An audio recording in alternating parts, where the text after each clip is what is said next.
السلام علیکم ورحمۃ اللہ وبرکاتہ۔ میں جنید صدیقی آپ تمام سامعین کا ادراک فاؤنڈیشن کی جانب سے خیر مقدم کرتا ہوں۔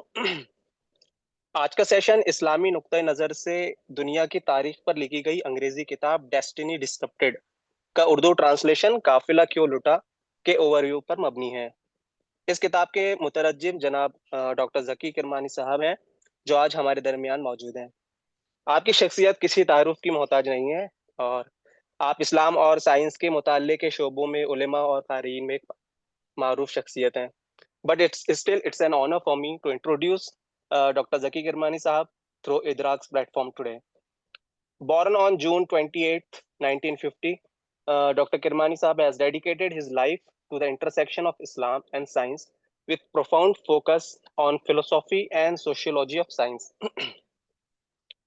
آپ نے 1972 میں علی گڑھ مسلم یونیورسٹی سے MS سی مکمل کی، اور 1979 میں ایک ہندوستان کے premier institute Indian Institute of Technology Delhi سے کیمسٹری میں PhD حاصل کی۔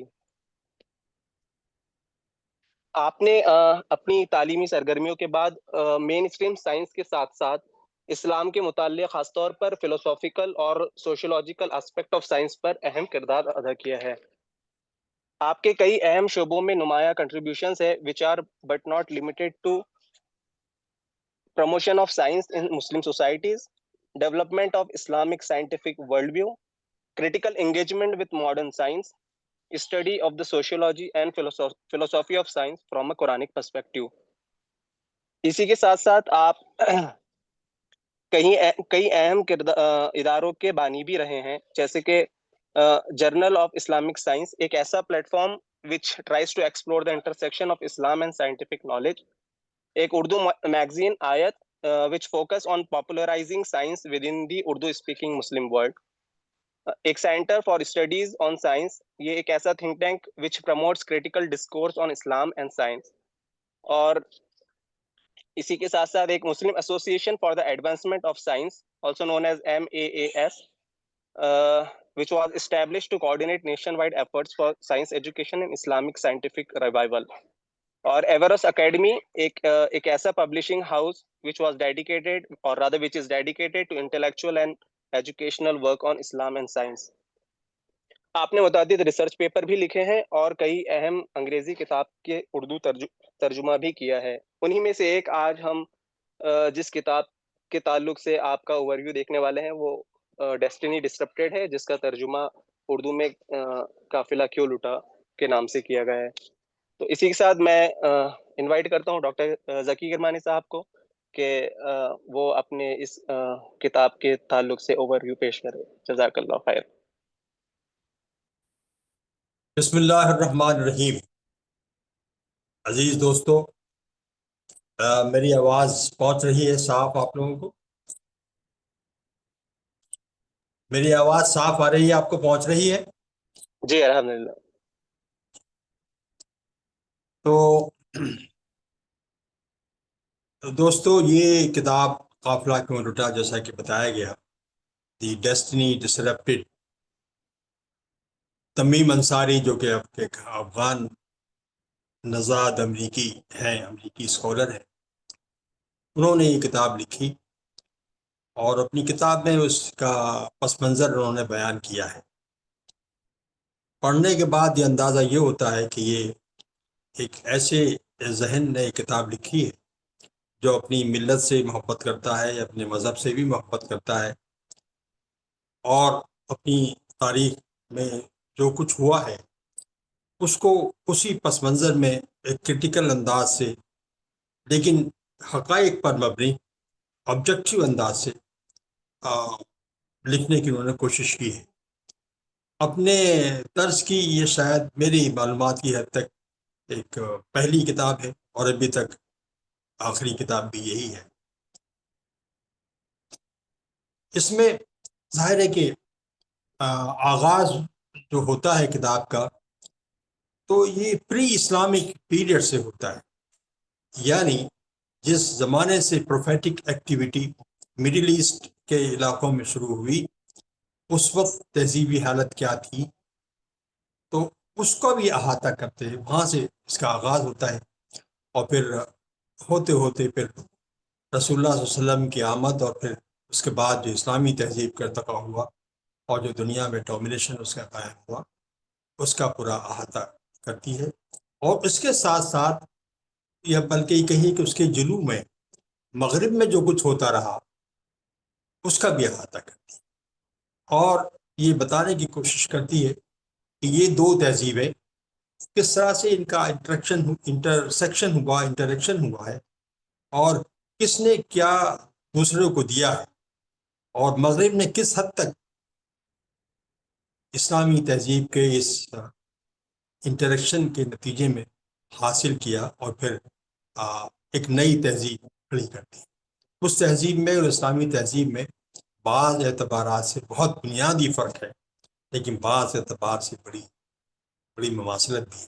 وہ بنیادی فرق بہت فنڈامنٹل ہے اور اس کو سمجھنا چاہیے۔ یہ میں اپنی گفتگو کے آخر میں کوشش کروں گا سمجھا سکوں کہ بنیادی فرق کیا ہے، اس کا اثر کیا پڑا ہے مغربی تہذیب کے اوپر۔ تو دوستو، کچھ بات اس طرح سے ہم سمجھنے کی کوشش کر سکتے ہیں کہ آپ یہ سمجھیے کہ جب دور اول میں خلافت راشدہ، آپ یہ سمجھیں کہ تقریباً 30 سال کا عرصہ ہے، اس میں خلافت راشدہ اپنی آئیڈیل شکل میں قائم رہی، یعنی 10 سال مدنی زندگی اور تقریباً 20 سال شیخین یعنی حضرت ابو بکر اور حضرت عمر کی جو مملکتیں تھیں، وہ ملا کے 30 سال کا عرصہ ہوتا ہے۔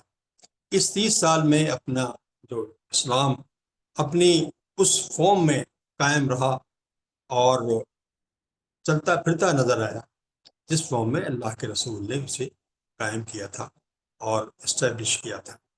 اس کے بعد آپ دیکھتے ہیں کہ within few years بڑی شدید قسم کے اختلافات پیدا ہوئے، اور یہ اختلافات محض اختلافات نہیں تھے، یہ فکری اختلافات نہیں تھے، لیکن یہ جنگ و جدل تک پہنچ گئے، خون خرابہ ہوا، ہزارہا لوگ شہید ہوئے، ہزاروں مسلمان شہید ہوئے۔ ہر دو پارٹی میں دونوں طرف صحابہ اکرام موجود تھے۔ یہ صحابہ اکرام جن کی تربیت ابھی چند سال پہلے ہی، یہ ایک آدھ ڈیکیڈ پہلے ہی اللہ کے رسول کے ہاتھوں میں ہوئی تھی، زبردست قسم کا خون خرابہ ہوا۔ لیکن ایک بات بڑی سرپرائزنگ ہے، اس خون خرابے کے باوجود، اس میں یہ سمجھیں کہ اس خون خرابے میں پیرامیٹر تو حق کی جستجو تھی، انصاف کی تلاش تھی، لیکن الٹیمیٹلی یہ ہوا کہ اس میں اقتدار کی خواہش بھی اس کے اندر در آئی، اور یہ محض ایسا نہیں تھا بلکہ کچھ انٹلیکچوئل اختلافات بھی ہوئے، یعنی فکری اختلافات بھی پیدا ہو گئے حضرت عثمان رضی اللہ عنہ کے زمانے سے، اور ان فکری اختلافات نے ایسی شکل اختیار کی جس میں خون خرابے تک ہوئے اس کے اندر۔ تو ایسا لگتا تھا کہ جو ایک نیا دین آیا تھا اور اسے دنیا کی کیا پلٹ دی تھی، بڑی بڑی قوتیں ختم ہو گئی تھیں، زیر ہو گئی تھیں، وہ اپنی ان اندرونی خرابیوں کی بنا پر اب وہ تہذیب ختم ہو جائے گی، وہ حکومتیں شٹر ہو جائیں گی، اور یہ بالکل این پاسبل تھا کہ ایسا ہو جائے، لیکن ایسا ہوا نہیں۔ اتنے سب کچھ کے ہونے کے باوجود اسلام قائم رہا، اسلامی تہذیب آگے بڑھتی رہی، اور یہ پورا جو عرصہ ہے تقریباً 1200-1300 سال تک قائم رہا، جس میں اسلام قائم رہا، جنگ و جدل بھی ہوئی، آپسی اختلافات بھی ہوئے، اور حکومتیں تبدیل ہو گئیں، ایک حکومت نے دوسری حکومت کو تحت کیا اور وہ دوسرے لوگ قابض ہو گئے، پہلے بنو امیہ اور پھر بنو امیہ اور بنو ہاشم یعنی بنو عباس میں جو چپلش ہوئی اور جو خون خراب ہوا، اس سے تاریخ واقف ہے، اسے رپیٹ کرنے کی ضرورت نہیں ہے۔ کہنے کا مطلب یہ ہے کہ اس خون خرابے اور شدید جنگ و جدل ہونے کے باوجود کیا چیز تھی آخر جس نے اسلامی تہذیب کو باقی رکھا، نہ صرف باقی رکھا بلکہ بہت دیر تک باقی رکھا، اتنی دیر تک باقی رکھا کہ تاریخ میں شاید ہی کوئی ایسی تہذیب ہو جو کہ اتنے دن تک قائم رہی ہو اور اتنے دن تک وہ ڈسیزو رول ادا کرتی رہی وہ دنیا کے معاملات۔ 1314 سال بہت زیادہ ایک لمبا عرصہ، اور جو اختلافات ہوئے وہ ایسے ہی اختلافات تھے جو اور اقوام میں بھی ہوا کرتے تھے، ہمارے یہاں بھی ہوئے، ہمارے یہاں بھی جنگیں ہوئیں اور حکومت اور اقتدار کو چھیننے کے لیے خون خرابہ ہوا، ہر قسم کا ظلم کیا گیا، لیکن اس کے باوجود ایسا لگتا ہے کہ تہذیب، یعنی جیسے یہ دور ختم ہوا، یہ برابر تہذیب کو باقی رکھنے میں مددگار ثابت ہوتا رہا۔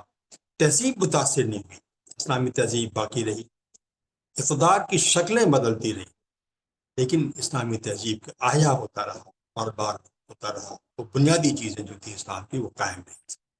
دیکھیے یہ بہت امپورٹنٹ چیز ہے، اور دیکھنا یہ ہے کہ اس پوری جو اسلام کو جو اللہ کے رسول نے قرآن نے پیش کیا تھا، اس میں کیا چیز اہم تھی، کون سے فیکٹرز تھے جو بہت اہم تھے، اور جو باقی رہے وہ اقتدار تبدیل ہونے، خون خرابہ ہونے، اور دہشت گردی، جو کچھ بھی جس شکل میں بھی ہو سکتی تھی وہ ہوئی۔ کوئی اس میں اسلامی جو دور ہے اس میں بھی قتل عام ہوا، اقتدار حاصل کرنے کے لیے ایسے ہی قتل عام ہوا جیسے کہ اور کسی میں ہو سکتا تھا، اور کسی میں ہو سکتا تھا، لیکن اس کے باوجود کچھ ویلیوز ایسی تھیں جو بڑی فنڈامنٹل تھیں، وہ باقی رہیں، اور بحث مطبوعی پوری جو اسلامی جو کمیونٹی تھی وہ اسلام پر قائم رہی۔ ایسا لگتا تھا جیسے یہ چھوٹے چھوٹے واقعات ہیں جنہوں نے وقتی طور پر ایک جولٹ کیا مسلم کمیونٹی کو، لیکن پھر وہ ختم ہو گیا، اور پھر اسی راہ پر پوری کمیونٹی چلنے لگی جس پر اس کو چلنا چاہیے تھا، جس پر وہ چلنا اس کے لیے ڈیسٹن تھا۔ تو یہ صورتحال ہوئی۔ اچھا، اب سوال یہ سوچنے کا ہے کہ یہ تہذیب جو 1200-1300 سال تک قائم رہی، مختلف اقوام اس میں آتی رہیں، ڈومنیٹ کرتی رہیں، اور دین انہوں نے مسلم تہذیب کو، اور یعنی مسلم تہذیب کا مطلب یہ ہے کہ مسلم تہذیب کے جو بنیادی عناصر تھے ان کو نہ صرف قائم رکھا بلکہ ان کو جغرافیائی سطح پر بہت دور دور تک پھیلایا۔ یہ جو ہمیں نظر آتا ہے کہ افریقہ تک اور یورپ کے بہت بڑے علاقے تک، اور پھر ادھر ایسٹرن سائڈ میں ہندوستان سے اور پرے، یہ جو سب چیزیں پھیلی ہیں، اسلام کا تعارف ہوا ہے، اس میں اس تہذیب کے اور اس کے ساتھ ساتھ ان حکومتوں کا بڑا کردار ہے جو مختلف اوقات میں ڈومنیٹ کرتے رہیں اور برسر اقتدار جو لوگ آتے رہے۔ تو اب یہ سوال پیدا ہوا کہ وہ کون سے فیکٹرز تھے جنہوں نے اس صورتحال میں بھی اسلامی تہذیب کو باقی رکھا، اسلام قائم رہا۔ دو طرح کے فیکٹرز میں آئیڈینٹیفائی کر سکا ہوں۔ ایک تو فیکٹرز وہ ہیں جو کہ بنیادی طور پر انڈیویجول اورینٹڈ تھے، انفرادی سطح پر تھے، یعنی فرد کے اندر کیا صفات ہونی چاہیے، فرد کے کون سی وہ اقدار ہیں، ویلیوز ہیں جو فرد کے اندر قائم ہونے چاہیے، یا فرد کے اندر اسلام نے قائم کی، قرآن نے قائم کی، اللہ کے رسول نے قائم کی۔ اور دوسری وہ سطح ہے اس میں کہ انفرادی طور، اجتماعی طور پر اسلام نے جن ویلیوز کو پروموٹ کیا اور جن آئیڈیلز کو پروموٹ کیا۔ تو پہلی جو آئیڈیلز ہیں ان میں ہم یہ کہہ سکتے ہیں کہ ان کا تعلق عقائد سے ہے، ان کا تعلق اخلاقیات سے ہے، ان کا تعلق بہت سی اقدار سے ہے، بہت سی ویلیوز سے ہے جو انڈیویجولسٹک ہے بنیادی طور پر۔ یہ اتنی اہم ہے کہ اللہ کے رسول نے تقریباً 13 سال مکی زندگی میں انہی پر اسٹریس کیا۔ پوری 23 سالہ زندگی میں جو 13 سال گزرے اللہ کے رسول کے، وہ مکہ میں گزرے تھے، اور مکہ میں بنیادی طور پر انہی ویلیوز کو انسانی ذہن کے اندر انگرین کیا گیا تھا، انہی ویلیوز، یعنی عقائد کو، اقدار کو، اخلاقیات کو۔ پھر اتنی شدید محنت کے بعد جو لوگ ابھر کے سامنے آئے، اس میں وہ صحابہ کرام ہیں جنہوں نے کہ پورے دین کو قائم کیا اور قائم رکھا، اور شدت کے ساتھ قائم رکھا، ایسا کہ فرد میں تبدیلی آنی بہت مشکل ہوگی۔ فرد تبدیل نہیں ہوا، اس کی اور شکلیں تو تبدیل ہوتی رہیں لیکن فرد تبدیل نہیں ہوئی۔ تو یہ پہلی تھی یہ انڈیویجول اورینٹڈ تھی، یعنی چاہے معاشرتی سطح پر، انفرادی اجتماعی سطح پر کوئی تبدیلی آ جائے، لیکن فرد اندر سے تبدیل نہیں ہوتا تھا۔ یہ پہلی ڈائمنشن تھی، پہلا کام تھا جو کیا گیا تھا۔ دوسرا کام جس کا تعلق اجتماعی معاملات سے ہے، اجتماعی جو پیرامیٹرس ہیں ان سے، اس میں بھی بڑی امپورٹنٹ چیز ہے۔ لیکن میں یہ بات کہنے میں یا کوئی تکلف نہیں ہے کہ ہمارے ہاں ہمارے پورے لٹریچر کے اندر یہ جو اجتماعی چیزیں ہیں، اجتماعی جو ویلیوز ہیں، ان کی نشاندہی بہت کم کی گئی ہے، اگر کی گئی ہے تو اتنی اہمیت کے ساتھ نہیں کی گئی۔ میں آپ کو چند باتیں گناتا ہوں، چند نکات ہیں جو کہ اجتماعی سطح پر جن کو ابھارا گیا، جن کو مستحکم کیا گیا، اور ان کو معاشرے میں چلتا پھرتا دکھانے کی مکمل طور پر کوشش کی۔ نمبر ایک، پہلی بات یہ تھی، یہ کوشش کی گئی کہ معاشرے کے اندر عدل اجتماعی ہو، یعنی پورے معاشرے کے اندر یہ ایک ایسی فضا ہو جس میں ہر شخص، نہ صرف شخص ہی نہیں بلکہ جو نان شخص جو ہو سکتے ہیں، اینٹیٹیز ہو سکتی ہیں، ان کو بھی لگے کہ ہمارے ساتھ کہ انصاف کیا جا رہا ہے۔ تو عدل کا مسئلہ اہم ترین تھا، پورے معاشرے کو عدل پر قائم کیا گیا، پورے مزاج کو انسانوں کے عدل پر قائم کیا گیا، پورا معاشرتی اسٹرکچر عدل پر قائم ہوا۔ نمبر ایک، پہلی بات یہ تھی۔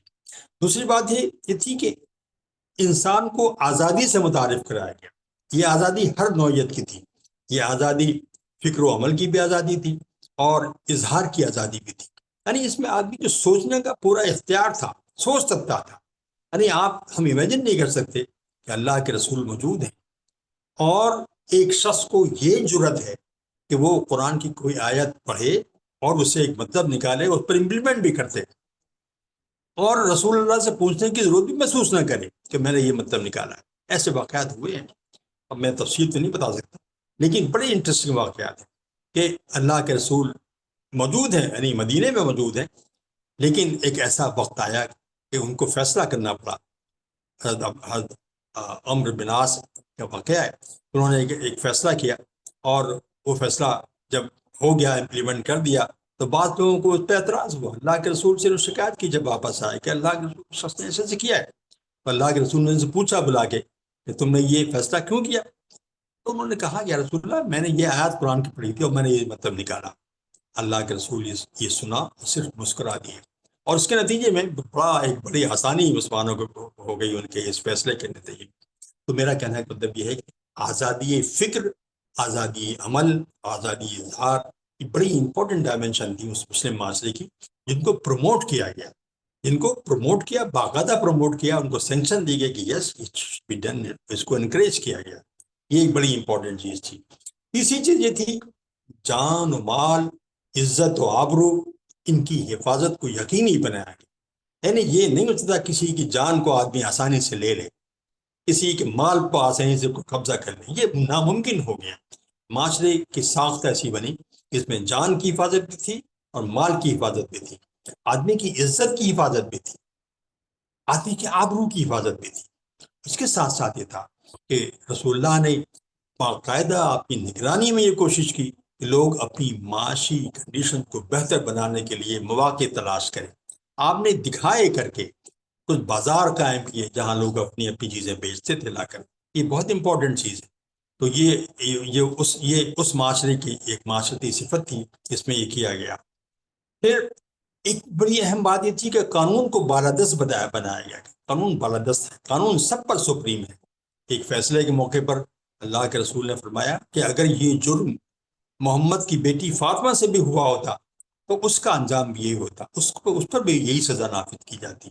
یہ بڑی امپورٹنٹ چیز ہے۔ یہ ایک معاشرتی گویا کہ ایک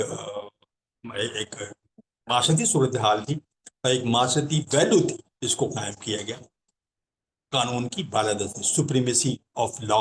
یہ آج بھی اتنا ہی اہم ہے جتنا اس زمانے میں اللہ کے رسول نے قائم کیا تھا، آج بھی اس کی ویلو وہی ہے۔ پھر ایک چیز جو بڑی امپورٹنٹ ہے، دیکھیے قرآن نے سینکڑوں جگہ پر کائنات اور اللہ کی جو تخلیق ہے اس سے انٹریکشن کرنے کا باقاعدہ کئی انسٹرکشن دیے ہیں، انسان کو انسینٹیو فراہم کیا ہے۔ یہ ایک باقاعدہ ویلو کی شکل میں ہمارے یہاں قائم، ہمارے یہاں لوگوں نے اس پر کام کیے، اور لوگوں نے فرام دا ڈے ون قرآنی فکر کی روشنی میں اس کائنات کے مختلف مناظر پر، اس کائنات کے مختلف مظاہر پر غور و فکر کی ہے، اور اسی غور و فکر کرنے کے نتیجے میں ہجرت کے کوئی 50 سال کے اندر اندر دنیا کا پہلا سائنٹسٹ یہ اموی خاندان میں حضرت امیر معاویہ کا جو ہینڈسم جو گرینڈ سن تھا وہ پیدا ہوا، اور اس نے وہ پہلا سائنٹسٹ تاریخ کے حساب سے مانا جاتا ہے۔ جب اسلامی تہذیب میں جب یہ ہوا تو پہلی بار ایسا شخص سامنے آیا۔ یہ یزید کا بیٹا تھا، اور ایک نیک بیٹا تھا، اور امیر معاویہ کا گرینڈ سن تھا، ہوتا تھا، گویا کہ وہ پہلا کیمسٹ بھی مانا جاتا ہے۔ اور اسی طرح ایک اور جو کیمسٹ تھے جو تاریخ کے سائنس میں، بلکہ کیمسٹری کے تاریخ میں پہلے کیمسٹ مانے جاتے ہیں، وہ امام ابو حنیفہ کے کلاس فیلو تھے۔ امام ابو حنیفہ جو کہ امام باقر کے شاگرد تھے، ان کے ساتھ وہ بھی پڑھتے تھے۔ تو ایک نے چوز کیا اپنا فیلڈ فقہ کو اپنا تو چوز کیا، دوسرے نے کیمسٹری کو چوز کیا۔ تو یہ گویا کہ اسی علمی تعلیمات کا اثر تھا جو کہ معاشرے کے اندر پیدا ہوئی تھی، اور معاشرے نے اس کو قبول کیا تھا۔ میں صرف یہ بات کہتا چلوں کہ دیکھیے، جب اسلامی تاریخ لکھی جاتی ہے، اسلامی فکر کی تاریخ لکھی جاتی ہے، تو اس میں فقہ لکھا جاتا ہے، فقہ کے بارے میں لکھی جاتی ہے، اس میں تفسیر کے بارے میں لکھا جاتا ہے، احادیث کے بارے میں لکھا جاتا ہے۔ ایسا لگتا ہے کہ اسلام نے صرف انہی چیزوں کو پیدا کیا۔ اسلام نے جو تہذیب کے میدان میں جو کچھ کام کیا، مختلف علوم فنون میں ان حضرات نے جو کام کیے، اس میں بہت سے صحابہ کے شاگرد تھے جنہوں نے یہ کام کرنا شروع کیا، وہ ہماری لٹریچر کا حصہ نہیں ہے، ان پر کوئی توجہ نہیں دی گئی۔ اس لیے اندازہ نہیں ہو پاتا کہ اسلام کی یہ ڈائمنشن کتنی اہم ہے، اور اس ڈائمنشن کی جو اہمیت ہے وہ آج کے پڑھے لکھے لوگوں کے سامنے بتانے کی ضرورت نہیں ہے، کیونکہ اسی ڈائمنشن کے نتیجے میں طاقت سامنے آئی ہے۔ طاقت یعنی نالج بطور ایک ویپن کے سامنے آیا ہے، اور آج جو ڈومینیشن حاصل ہے وہ آپ سب جانتے ہیں کیا ہے۔ اس کے ساتھ ساتھ پھر بین الانسانی اور بین الاقوامی جو تعلقات ہیں ان کی بنیاد ڈالی گئی۔ اللہ کے رسول نے مدینے میں پہنچ کر جو کام کیا تھا وہ یہ تھا کہ اپنے یہودی جو اس میں موجود تھے اس علاقے کے اندر، ان کے ساتھ تعلقات کی ایک خاص قسم کی نوعیت آپ نے ڈیولپ کی، اور ان سے ایک معاہدے کی۔ گویا ایسا تھا کہ ایک ایسا معاشرہ جس میں صرف مسلمان نہیں بلکہ غیر مسلم بھی ہوں، ان کے ساتھ ہمارے رویے کیا ہوں گے۔ یہ اللہ کے رسول نے اس مدینے کی اسٹیٹ کے اندر یہ چیز کر کے دکھائی، وہ یہ کیا۔ تو دیکھیے، یہ دو چیزیں تھیں، دو پہلو تھے، ایک وہ جو انڈیویجول اورینٹڈ تھے، ایک وہ جو کلیکٹیو اورینٹیشن تھا جن کا۔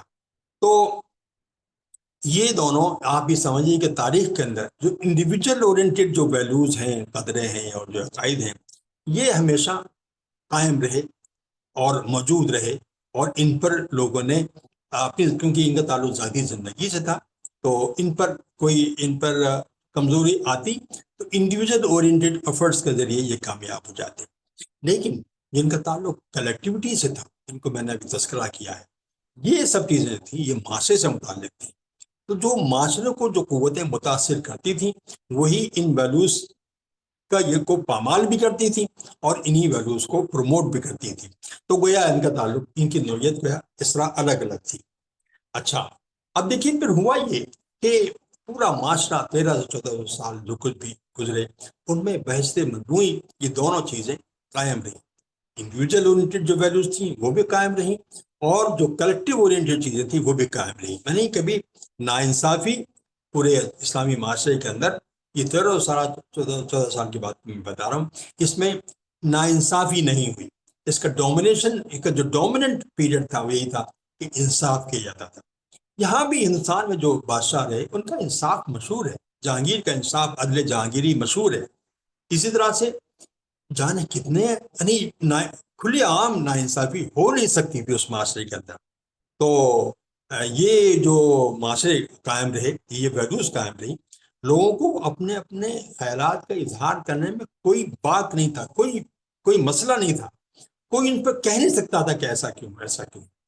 اور کبھی بھی ایسا نہیں ہوا کہ لوگوں نے اپنی باتیں کچھ نقطۂ نظر الگ رکھے ہوں اور ان کو دبانے کی کوشش کی گئی۔ ان کو پروموٹ کرنے کے لیے انسینٹیو تو دیے گئے، لیکن ان کو دبانے کے لیے کبھی کوئی سختی نہیں کی گئی. یہ ایسا نہیں ہو سکتا تھا کہ ان کے ساتھ سختی کی گئی. اس لیے یہ طویل عرصے تک یہ حکومتیں قائم رہیں.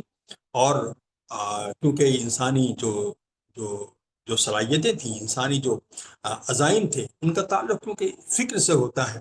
آدمی سوچتا ہے، سوچ سے ہوتا ہے. جب یہ سوچنے کا آپ کو حق کسی نے چھینا نہیں، تو عزائم کو برآور کرنے کے لیے قوتیں فراہم ہوتی رہیں اور لوگ نئے نئے کام کرتے رہے. آپ نے اگر تاریخ کے سائنس کا مطالعہ کیا ہو تو آپ کو اندازہ ہوگا کہ اس پس منظر میں کیا کیا سائنس کے میدان میں کام ہوئی. ایک بہت بڑی فیلڈ ہے جو ہمارے ہاں فکر اسلامی کا حصہ تو نہیں بن سکی، لیکن مغرب نے اس پر بہت کام کیا ہے اور وہ بات بھی موجود ہے تاریخ ہسٹری اور سائنس میں ملتی ہے. اب کچھ ایسا ہوا ہے کہ بعض مسلم مفکرین اس کا متوجہ ہوئے، انہوں نے بڑی ضخیم قسم کی تحقیقی کتابیں لکھی. اس سے اندازہ ہوتا ہے کہ سائنس کے میدان میں اور ٹیکنالوجی کے میدان میں کیا کیا کام. تو میرا کہنے کا مطلب یہ ہے کہ 1300-1400 سال کے اندر جو کام ہوئے اس میں اجتماعی اہمیت کے بھی حامل تھے اور انفرادی اہمیت کے حامل تھے. لیکن اس میں دو تبدیلیاں واقع ہوئی اوور دی ایئرس. ان کو ہمیں سمجھنا چاہیے. ایک بات تو یہ تھی کہ اقتدار اس کو ہمارے یہاں بہت ویلو نہیں دی گئی تھی، بلکہ یہ کہا گیا تھا کہ یہ ایک اللہ کی امانت ہے، اس کو حاصل کرنے کی کوشش نہیں کرنی چاہیے. لیکن فرام دا ڈے ون اللہ کے رسول کے زمانے گزرنے کے بعد کوئی 30 سال کے اندر یہ صورتحال ہوئی. حضرت عثمان اور حضرت علی کے بعد سمجھ لیجیے جو صورتحال پیدا ہوئی، اس میں لوگوں نے اقتدار کو حاصل کرنے کی باقاعدہ کوششیں کی اور پھر یہ سلسلہ دراز ہوتا گیا. اور پھر ابھی تک تو اقتدار اللہ کی امانت تھی. پھر اقتدار جو تھی، اقتدار کا حصول وہ ایک ایسی گویا کہ یہ ہو گیا جیسے وہ ہمارا ایک حق ہے، اور اگر باپ بادشاہ ہے، باپ خلیفہ ہے، تو اس کا بیٹا جو اس میں بہتر ہوگا وہ خلیفہ ہوگا، پھر اس کا خلیفہ ہوگا. سلسلہ نسل در نسل چلتا گیا. یہی حال بنو امیہ میں ہوا، یہی حال بنو عباس میں ہوا، اور پھر جہاں جہاں یہ حکومتیں قائم ہوئی وہاں پر بیٹے اور نسل در نسل. پھر یہ بعد میں جو عثمانی سلطنت قائم ہوئی وہاں بھی نسلی گیا حکومتیں قائم ہوئی. لیکن نسلی حکومتیں قائم ہونے کو ہمارے یہاں اتنی اہمیت نہیں دی گئی، بلکہ کہا یہ گیا کہ اصل بات یہ ہے کہ انصاف قائم ہونا چاہیے. نسلی حکومتیں قائم کرنے میں جو ویلیوز کو وائلیٹ ہوئیں وہ ایک الگ چیز ہے، وہ انڈیویجول گویا کا معاملہ تھا. لیکن جب وہ قائم ہو گئی تو پھر حکم یہ تھا کہ انصاف قائم کریں، لوگوں کی آزادیاں چھینے نہیں. یہی ہوا انفیکٹ. انصاف یعنی اقدار حاصل کرنے میں جو غلطیاں ہوئیں وہ تو ہوئیں، لیکن اس کے بعد یہ انصاف قائم رہا تو اور یہ حکومتیں قائم رہی. اب جناب دیکھیے یہ ایک چیز تو یہ تھی جو کہ پیدا ہوئی، جو خرابی تھی. دوسری چیز یہ تھی کہ جو بیت المال تھا، جو حکومت کے پاس جو پیسہ تھا، جو رقم اکٹھا کرتی تھی حکومت، اس پر خلفاء کا کنٹرول ہو گیا. خلفاء اس کو پورا اختیار گویا کہ ان کو حاصل ہو گیا. پہلے ایسا نہیں تھا. ہر شخص، کوئی بھی شخص خلیفہ سے سوال کر سکتا تھا. ہم سب واقف ہیں، ہماری تاریخ بڑی رچ ہے اس کے اندر، کہ خلیفہ سے سوال کرتا تھا تک تم نے یہ چیز کہاں سے حاصل کی ہے. اس کے بعد یہ سلسلہ ختم ہو گیا، اس لیے کہ جو کچھ بھی وہ یوز کر رہا تھا، جس کا اظہار اس سے ہو رہا تھا، وہ بیسیکلی اس کی اپنی پراپرٹی تھی. یہ تسلیم کر لیا گیا تھا. اور لوگوں نے بڑے بڑے خرچ بھی کیے، اس میں بڑے میدانوں میں خرچ کیے. لیکن ہوا یہ کہ ایک فرد اس کو اپنی ذاتی ملکیت سمجھتا تھا.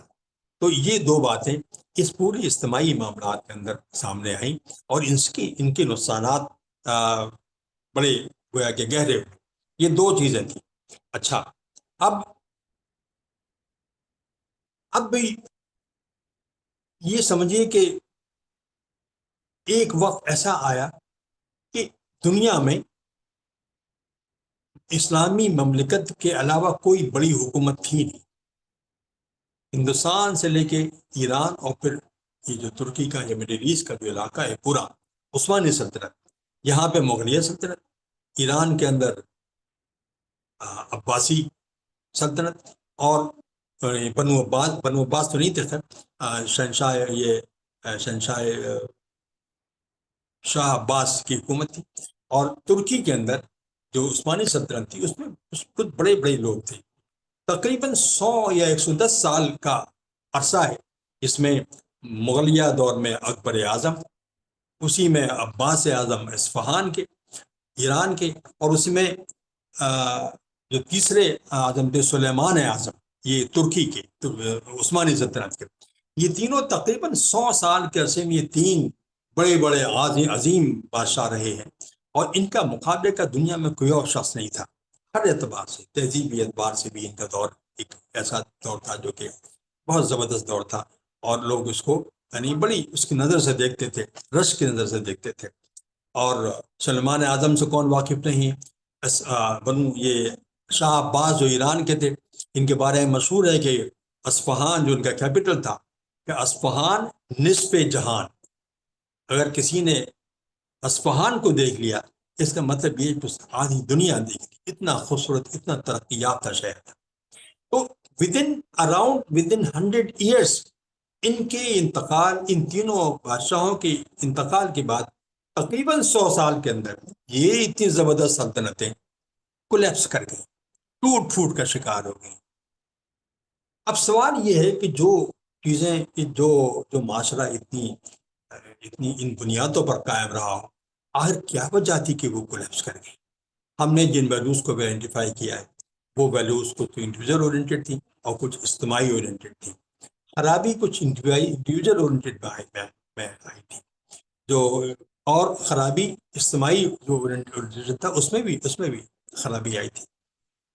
یہ جو بربادی ہوئی، یہ جو تباہی ہوئی، یہ جو خاتمہ ہوا ان مملکتوں کا، یہ بہت امپورٹنٹ ہے.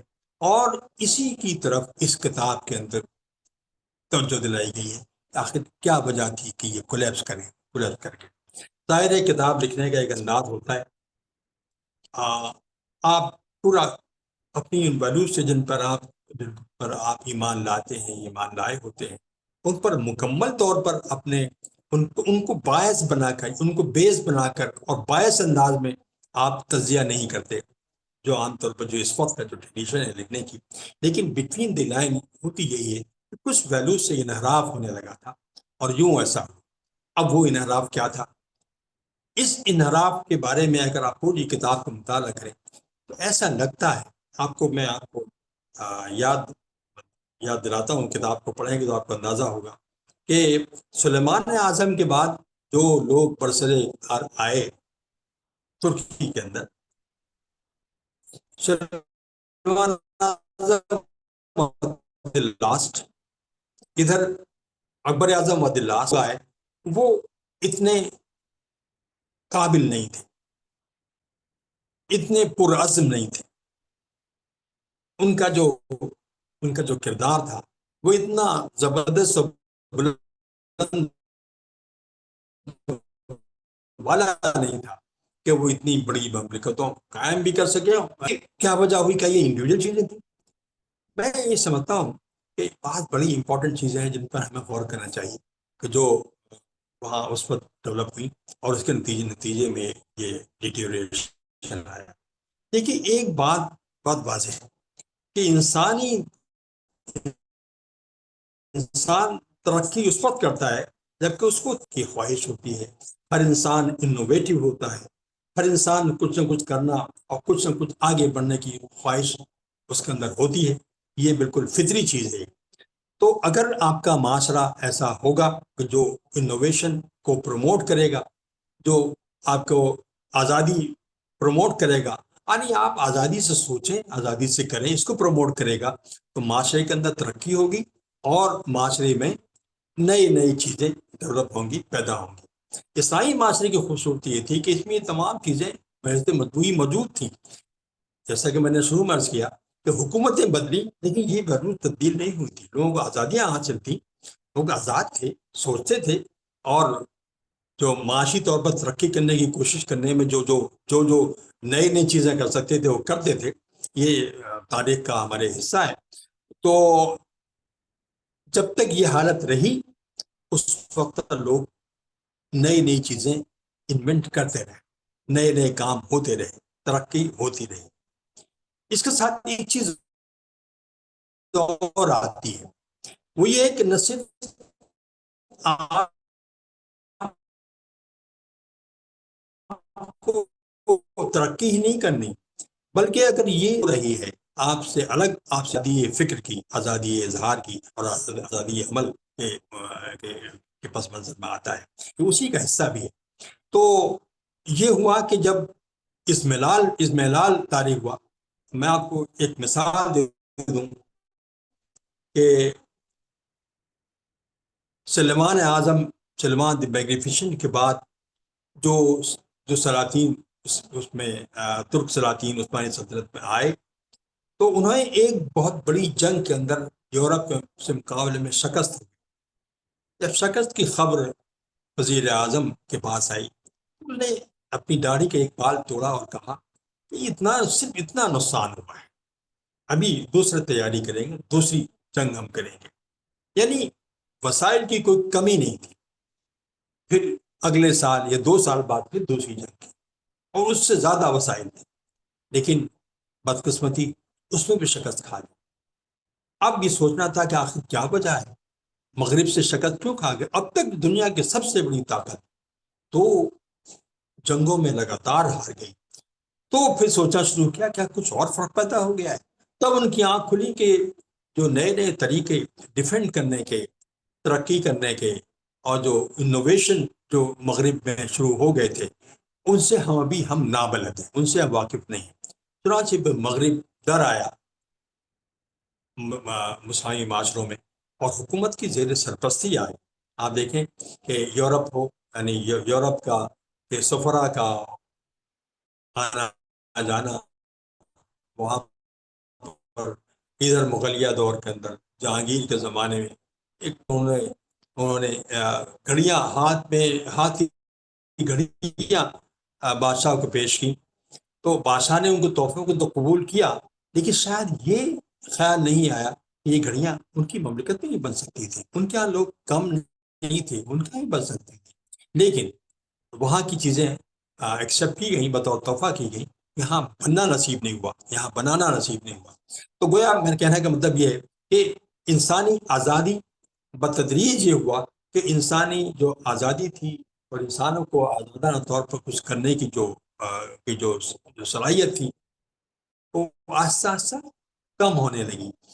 اور بالخصوص قرآن کریم کی وہ ہدایتیں کہ آپ کا کہ کائنات کے جو مختلف مظاہر ہیں اس پر غور و خوض کریں. اور محض غور و خوض خالی غور و خوض نہیں ہوا کرتا، اس سے کچھ نتائج بھی سامنے آتے ہیں. تو گویا کہ ایسی فضا جس میں علمی ترقی ہو، یہ فضا آہستہ آہستہ ختم ہونی شروع ہوئی.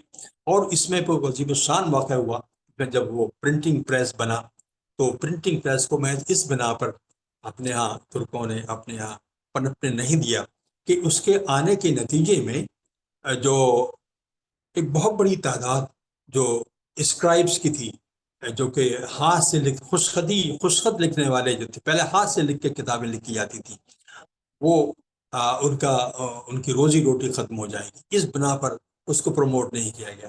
اور آپ ظاہر ہے کہ یہ اس میں یورپ بہت آگے نکل گیا اور مسلمان پیچھے رہ گئے. تو یہ گویا مینٹلٹی تھی جس نے کہ ایک مائنڈ سیٹ تھا جو تبدیل ہونا شروع ہوا اس معاشرے کے اندر.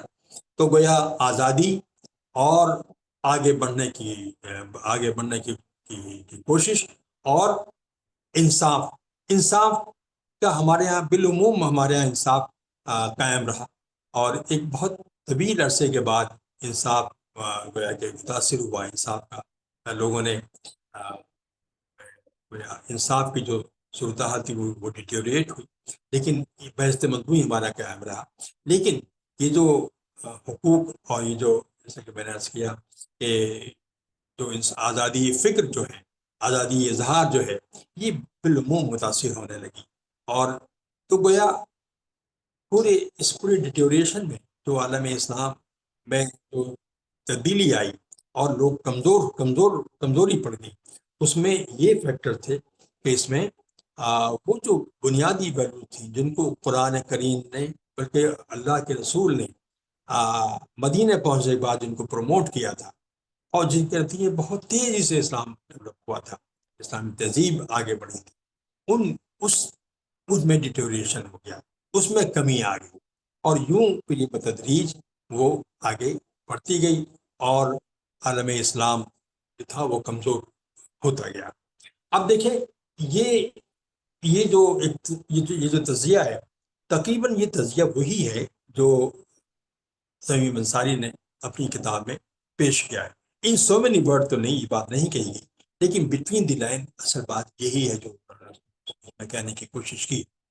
اچھا، اب اس کے بعد ایک اور پہلو جو بہت امپورٹنٹ ہے وہ یہ ہے، جس پر تو یہ توجہ دلاتے ہیں کہ اس صورتحال کو بدلنے کے لیے، یعنی پھر یہ ہوا نا کہ تمام ممالک میں جو غیر قوتیں تھیں، یورپی قوتیں تھیں، وہ آ گئیں، ان کا ڈومینیشن ہو گیا، اور صورتحال اتنی خراب ہوئی کہ اتنا کرپشن اتنا پھیلا، وہ جو کل اعظم کہلاتے تھے ان کی نسلیں اپنے ملکوں میں پہلے سے موجود جو ریسورسز تھیں ان کو بیچ کر، ان کو دے کر، ان کو دوسروں کو دے کر، ان سے کچھ کمیشن لے کر زندہ رہتے، اپنے عیش و عشرت میں پڑے رہتے، اور پوری چیزیں ان کو دینے لگے۔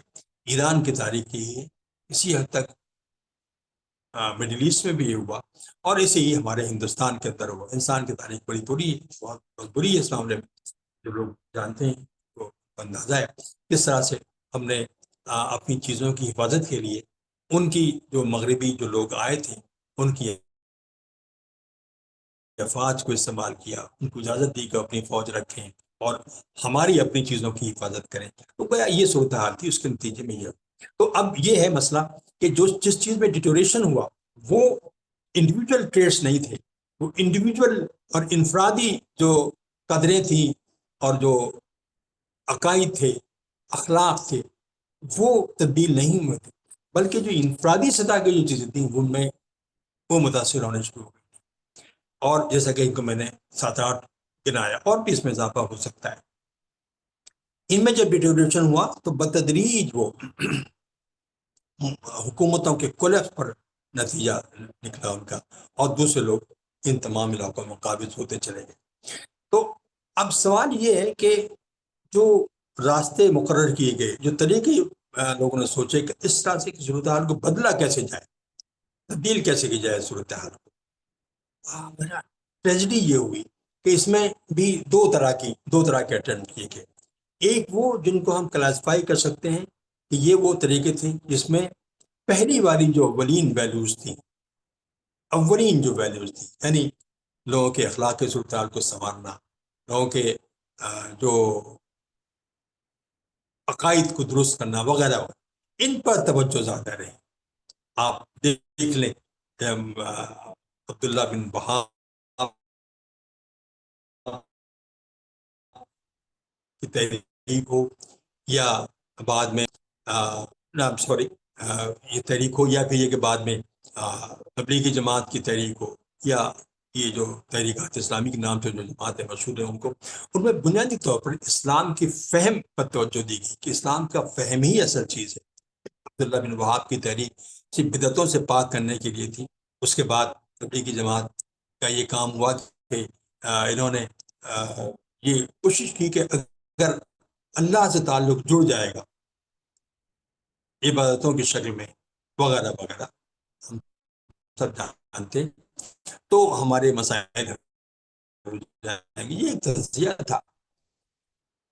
اسی طریقے سے پھر یہ ہوا کہ اگر ہم سے جائے تو ہم فیصلہ کرنے کا ہمیں اختیار ہوگا، اور ہم اس صورتحال سے نکل سکیں گے جس صورتحال میں اب تک ہم رہے ہیں۔ یہ ایک قسم کے ایک ایسا گروپ تھا جو کہ جس نے اس طرح سے کام کیا۔ ایک دوسرا گروپ تھا جس کو ہم کہہ سکتے ہیں جس میں جمال الدین افغانی تھے، جس میں سر سید احمد خان بھی تھے، جس میں علامہ مشرقی بھی تھے۔ تو ان حضرات نے یہ دیکھنے کی کوشش کی کہ مغرب میں کیا ہوا ہے، جو علم وہاں موجود ہے، جو علم ڈیولپ ہوا ہے، اگر حصول علم ایک اسلامی ویلو ہے تو مغرب میں جو علوم ڈیولپ ہو رہے ہیں ان کے حصول میں، ان کو حاصل کرنے میں قباحت کیا ہے، تو ان کی کوشش یہ تھی کہ اس کو حاصل کی جائے۔ اب مسئلہ یہ تھا، یہ جو پورا گروپ تھا، جمال الدین افغانی، سر سید احمد خان یا علامہ مشرقی، ان کی پوری کوششوں کو مذہبی جواز حاصل نہیں تھا، یعنی یہ جو مذہبی حلقے ہیں لون مغربی جو ہیں، ان کا جواز ان کے پاس موجود نہیں تھا۔ اس وجہ سے یہ پاپولر تو ہوئے لیکن اپنی ضروریات کے پس منظر میں ہوئے، اس لیے کہ سروائیو کرنے کے لیے ان علوم کا حصول ضروری تھا، اس لیے ان کو حاصل کرنے کی جدوجہد کی گئی، اور جن لوگوں نے کوشش کی وہ کسی حد تک کامیاب بھی ہوئے، لیکن وہ یہ ہوا کہ مذہب کا رول اس میں نہ ہونے کے برابر تھا، اور یوں جو پروڈکٹ سامنے آئے وہ مذہب سے بہت زیادہ ان کی قربت نہیں تھی۔ اسی طریقے سے جو دوسرا گروپ تھا جنہوں نے پہلی والی جو ویلیوز تھیں، پہلے والے جو پیرامیٹرز تھے ان کو اپنانے کی کوشش کی تھی، وہ کیونکہ زمانہ بدل رہا تھا، وہ محض یعنی دیندار بنا کر، محض متقی بنا کر، یا محض یہ کہہ کر کہ ہم گویا کہ اللہ سے تعلق کو بڑھا لیں، یا محض سیاسی سطح پر ہم ایسے لوگوں کو لے آئیں جو کہ متقی و پرہیزگار ہوں، ٹیلنٹڈ ہوں، تو اس طریقے سے ہم مسائل کو حل کرنے جائیں گے۔ کہ دونوں گروپ بالکل ناکام ہوئے ہیں، ابھی تک کا مشاہدہ یہی ہے، یہ ناکام ہے۔ اب سوال یہ ہے کہ کیا ہونا چاہیے تھا، کیا کرنا چاہیے، کیا ہونا چاہیے؟ یہ ایک سنجیدہ سوال ہے، اس پر ہم غور کرنے کی ضرورت ہے۔ اس میں یہ بات بہت ضروری ہے کہ ہم ان ویلیوز کو پہچانیں جن ویلیوز کی بنا پر جو مسلم معاشرے تھے ان کا ڈومینیشن ختم ہو گیا، اور کون سی وہ ویلیو تھیں جن کا ڈومینیشن مغرب کو حاصل ہوا۔ یہ بات ہمیں سمجھنے کی ہے۔ مغرب کو جن قوتوں اور جن ویلیوز کو اپنا کر ڈومینیشن حاصل ہوا ہے وہ کوئی غیر اسلامی ویلیوز نہیں ہے، یہ بات ہمیں ماننی چاہیے۔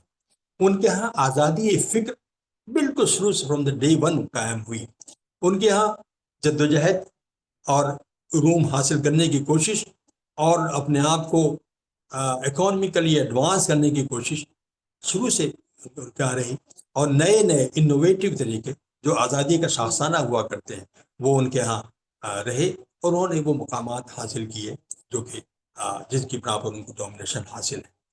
اچھا، اب میں آخر میں آگے ایک بات بتانا چاہتا ہوں کہ دیکھیے ہمارا قافلہ لٹا، ہم سب پر یہ بات واضح ہے، اور میں نے جو کچھ سمجھا کتاب سے یہ کہ وہ میں نے بتانے کی کوشش کی ہے کہ اس کے لٹنے کی بنیادی وجہ کیا تھی۔ یہ بات واضح رہنی چاہیے کہ قافلہ مغرب کا بھی لٹ رہا ہے۔ مغرب اپنے جو ہی ڈیز تھے، اپنے جو بہترین وقت تھا اس کو گزار چکا، ان کے اندر جو ڈیٹیوریشن اب آیا ہے جس کی بنا پر یہ خرابی پیدا ہوگی اور جو آئندہ ان کا خاتمہ ہوگا وہ اب واضح ہونا چاہیے کہ دیکھیے آزادی پر وہاں کرب لگائی جائے۔ اب وہ آزادی نہیں جو آج سے 25 30 40 سال پہلے مغرب میں آزادی حاصل تھی، یہ نہیں، اب وہ دور ختم ہو رہا ہے۔ اب آپ کوئی بات اگر کسی پہ کرٹیسائز کریں یعنی حکومت وقت پر یا اس کے فیصلوں پر، تو وہ قابل گردن زدنی اب وہاں ٹھہرایا جا رہا ہے، اور قانون کسی کے لیے کچھ ہے، کسی کے لیے کچھ ہے۔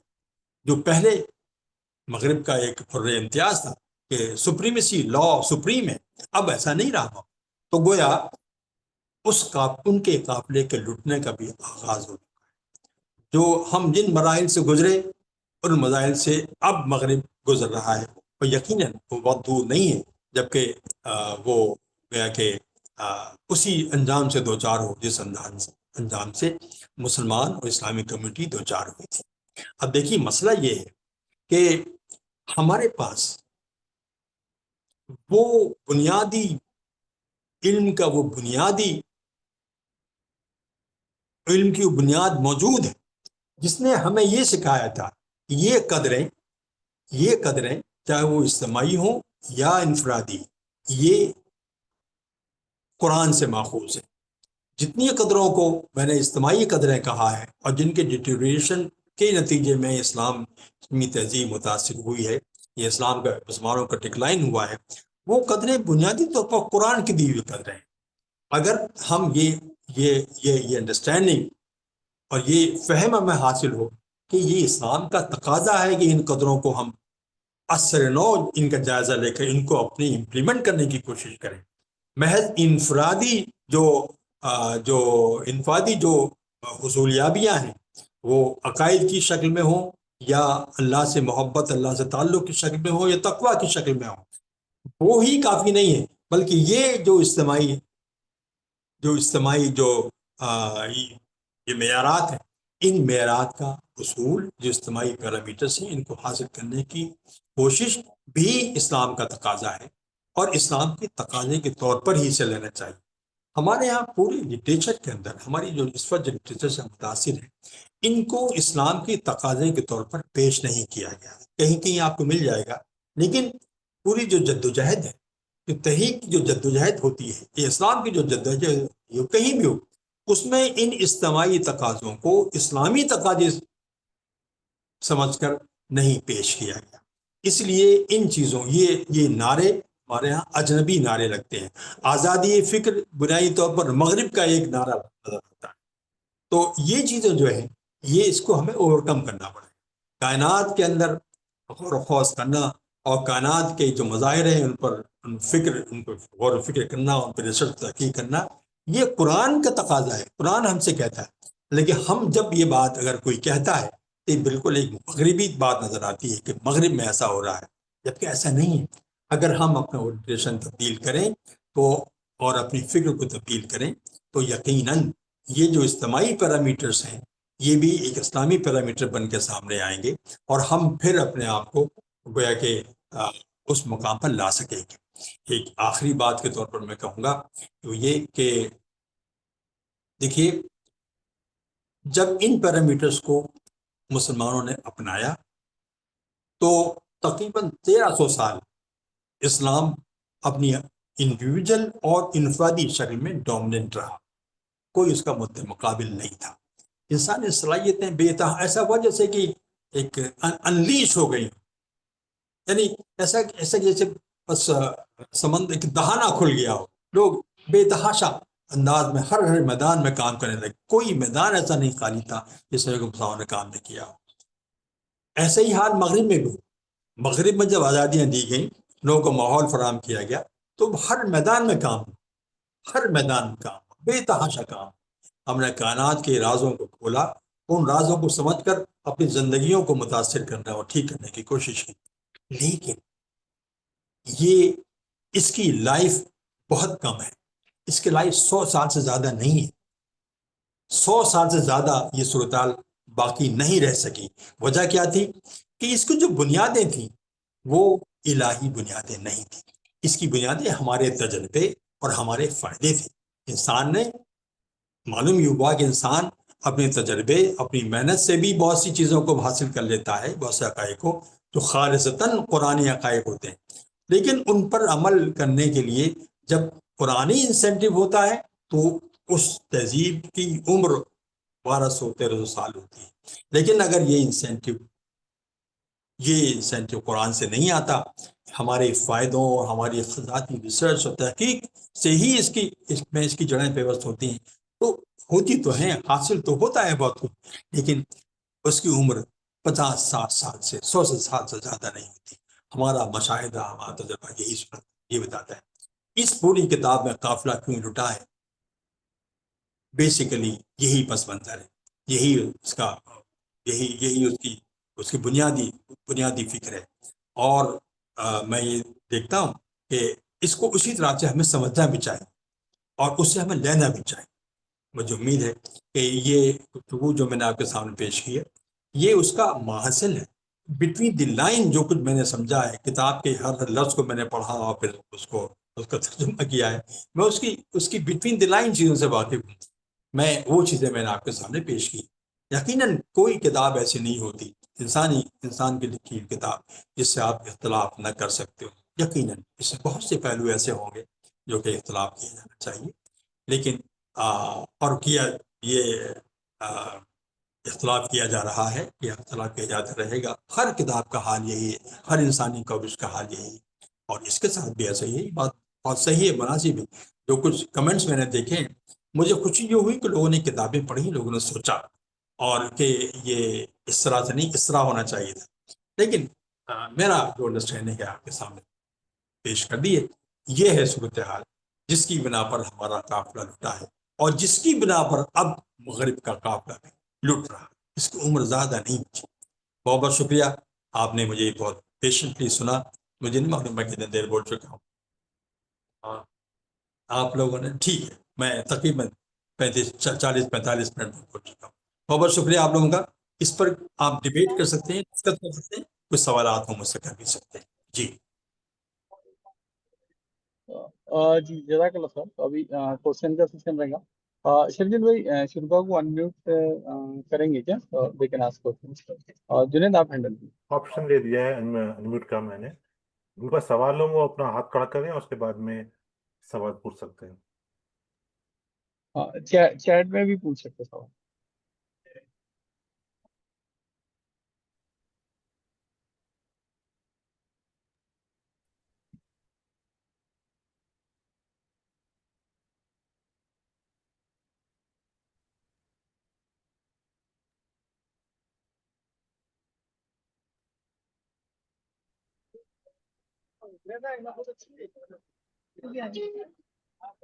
جی کوئی سوال ہوگا تو خود کو انمیوٹ کر کے ڈائریکٹ پوچھ سکتے سوال.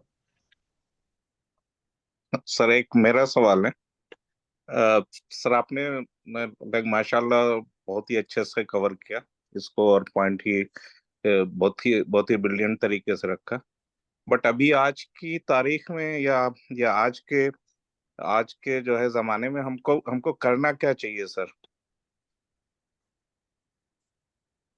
اپنے قافلے کو پھر سے جو ہے دوبارہ گامزن کرنے کے لیے؟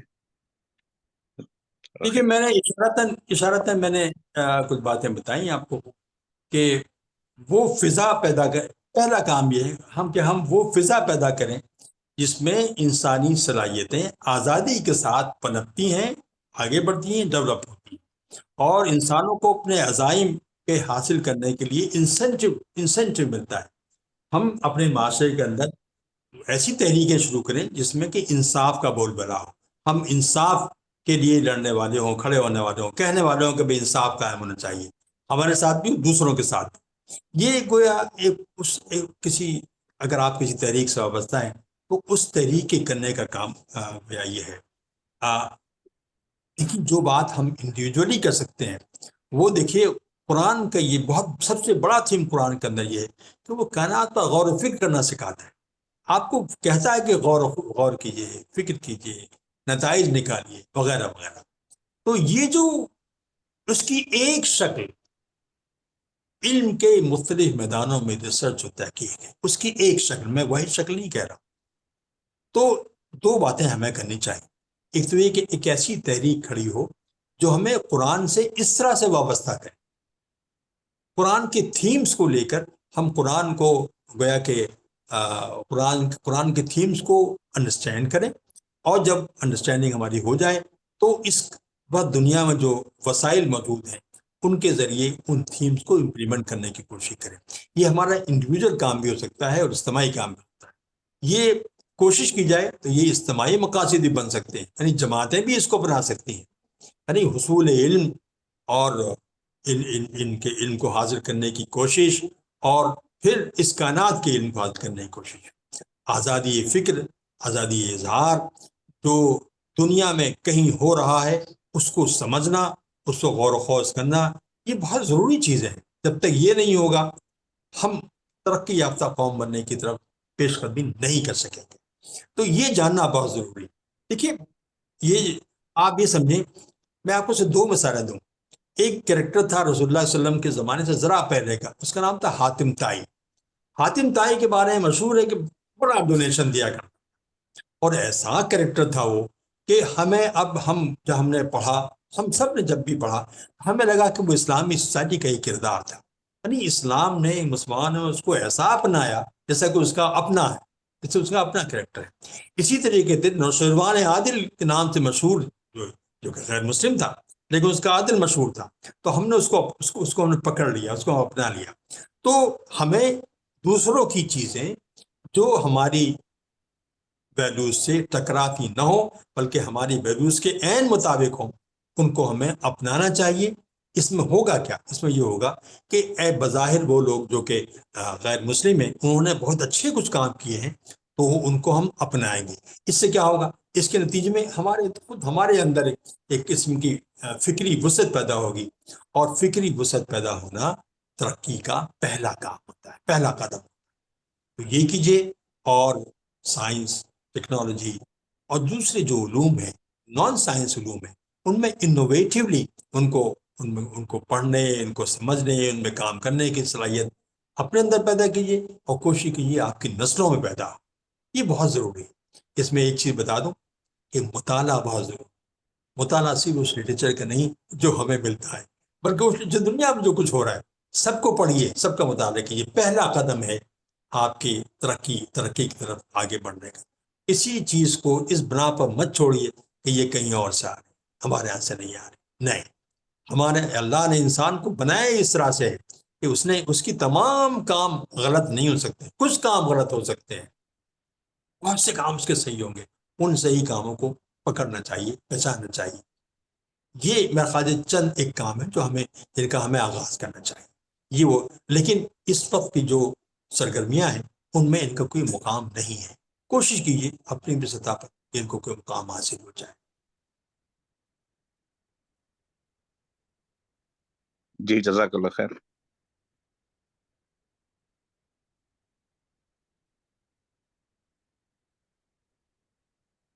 جنید بھائی کچھ جو ہے سوالات چیٹ میں ہیں اور آپ ریڈ کر سکتے ہیں.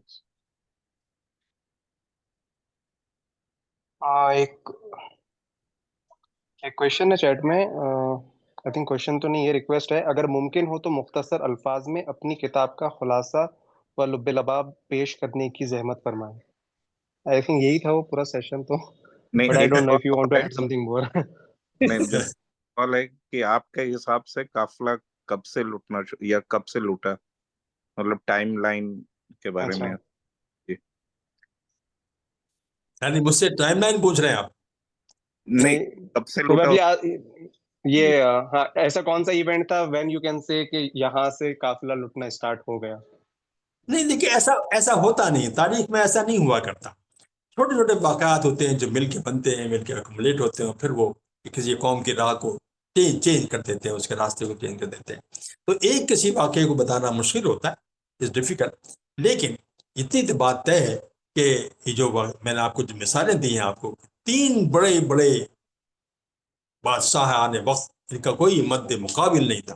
اکبر اعظم، عباس اعظم، سلیمان اعظم. ان کے انتقال ہوا اور یہ مملکتیں ڈھہنا شروع ہو گئی. تو آخر کچھ تو بات ہوگی نا. There must be some reason behind that کہ کچھ چیزوں کو ہم نے ریکگنائز نہیں کیا. میں آپ کو ایک مثال دوں. دیکھیے جو مائنڈ سیٹ ہوتا ہے، شاہجہاں کا زمانہ ہے. ایک صاحب تھے ملا جون پوری، مجھے نہیں معلوم آپ میں سے کتنے لوگ اس کو جانتے ہیں نہیں جانتے، بڑے عالم دین تھے. تو ان کی ایک کتاب تھی الشمس بازغہ، مشہور ہے، بہت مشہور ہے، لوگ اس کا نام اکثر لیتے ہیں، الشمس بازغہ. تو یہ کتاب بیسیکلی، یعنی آپ اگر نام پڑھیں تو لگے کہ کسی فقہ یا فکر اسلامی کی کتاب ہے. بنیادی طور پر یہ تھیوریٹیکل اسٹرانومی کی کتاب ہے. اور یہ گلیلو کے سے 18-20 سال پہلے انہوں نے اپنی اس کتاب کے اندر یہ پریڈکٹ کیا تھا کہ چاند پر جو سیاہ دھبے نظر آتے ہیں، بیسیکلی یہ شیڈوز ہیں ان پہاڑوں کے. ان جو پہاڑ وہاں پر ہیں، یعنی انہوں نے پہاڑ کا نام تو نہیں لیا انہوں نے کہا شیڈوز ہیں. اس کو پھر باقاعدہ گیلیلو نے اپنی ٹیلیسکوپ کے ذریعے دیکھا اور کہا کہ یہ پہاڑ ہیں اور سورج کی شعائیں جن میں پڑتی ہیں تو سایہ پڑتا ہے، وہ نظر آتا ہے، وہ ہمیں اس کی شکل میں نظر آتا ہے. تو اپنے اس کام کو آگے بڑھانے کے لیے انہوں نے شاہجہاں سے درخواست کی کہ ان کے کام کو اسپانسر کیا جائے، یعنی کچھ پیسہ مانگا جیسا ہوتا ہے یہ عام طور پر. شاہجہاں کے بعد اتنی فرصت نہیں تھی کہ وہ اس ریکویسٹ کو سنتا. اس نے تاج محل بنا، جو بھی کیا تاج محل اپنی جگہ پہ ایک بڑا مقام حاصل ہو گیا اس کو. لیکن آپ دیکھیں کہ آپ کی پرائرٹیز کیا تھی. آپ ایک میسولیم بنا رہے تھے، اور آپ ایک شخص آپ سے علمی میدان میں کچھ کام کرنا چاہتا تھا، وہ اس کے لیے وہ پیسہ مانگ رہا تھا.